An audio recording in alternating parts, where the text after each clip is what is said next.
Hi, this is Babina. So என்ன video அப்படின்னா, எல்லாருமே கேட்குற ஒரு கொஷின், நீங்கள் என்ன மேம் பண்ணீங்க, உங்கள் ஸ்கின் வந்து நல்லாயிருக்கு, இப்போது லைக் நல்லா க்ளோ இருக்குது, லைக் ஈவன் டோன் இருக்குது, என்ன பண்ணீங்கன்னு கேட்குறீங்க. பட் நான் எந்த ட்ரீட்மெண்ட்டோ அந்த மாதிரி எதுவுமேலாம் பண்ணலை. ஸோ சிம்பிளான விஷயம் தான் ஸ்கின் கேர். கன்சிஸ்டன்சியாக நம்ம ஃபாலோ பண்ணும்போது சீக்கிரமாக ரிசல்ட்ஸ் கிடைக்காது, ஆனால் கண்டிப்பாக கிடைக்கும். நான் ஒரு 6 மந்த்தாக வந்து இதை ஃபாலோ பண்ணிகிட்ருக்கேன். இதுக்கு முன்னாடிலாம் வந்து நானுமே ப்ராப்பராக ஸ்கின் கேர் அப்படின்னா என்னென்னலாம் நான் பண்ணதில்லை. லைக் ஃபேஸ் வாஷ், மேக்ஸிமம் ஒரு மாய்ஸ்சரைசர், அவ்வளோதான்.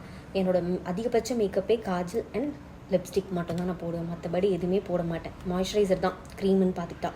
ஸோ நான் என்னுடைய ப்ராடக்ட், நான் என்ன ஸ்கின் கேர் பண்ணுறேன்னு நான் கண்டிப்பாக ஒரு வீடியோவில் நான் போடுறேன். பட் இதுக்கு வந்து இதுதான், லைக் நான் வந்து கன்சிஸ்டன்சியாக வந்து கரெக்டாக என்ன பண்ணணுமோ, லைக் ஸ்கின் கேரில் என்ன மெத்தடோ, லைக் சன்ஸ்க்ரீன் கண்டிப்பாக மஸ்ட் யூசேஜ், அதாவது சன்ஸ்க்ரீன் கண்டிப்பாக போடணும். ஸோ அதெல்லாம் போட்டதுக்கப்புறம் தான் என்னோடய ஸ்கின் வந்து பார்த்திங்கன்னா லைக் இது எந்த ஃபில்டருமே இல்லை, லைக் ஒரு க்ளோ இருக்குது.